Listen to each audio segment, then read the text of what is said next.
હવે જુઓ મિત્રો, ટેકનિકલ કારણોસર જો કોઈવાર ક્રોમ વેબ સ્ટોરમાંથી આ એક્સટેન્શન ઇન્સ્ટોલ ન થાય તો પણ ચિંતા કરવાની જરૂર નથી. તેના માટે અહીં આપેલા એક્સટેન્શન ડાઉનલોડ કરો બટન પર ક્લિક કરો. ક્લિક કરતાં જ એક ઝિપ ફાઇલ ડાઉનલોડ થશે. આ ઝિપ ફાઇલને ડેસ્કટોપ પર અથવા તમને અનુકૂળ રહે તે ફોલ્ડરમાં સેવ કરી લો. હવે આપણે જ્યાં ફાઇલ સેવ કરી છે તે લોકેશન ઓપન કરીએ.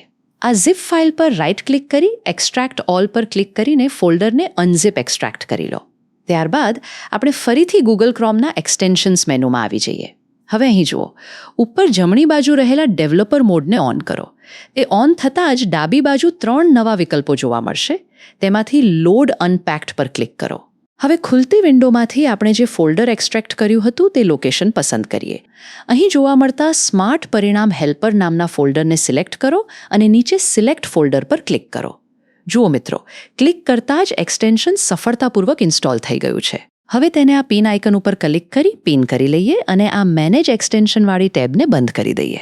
હવે પેજ રિફ્રેશ કરશો એટલે સ્માર્ટ પરિણામ તમારી સ્વિફ્ટ ચેટમાં ઓટો એન્ટ્રી કરવા માટે તૈયાર છે.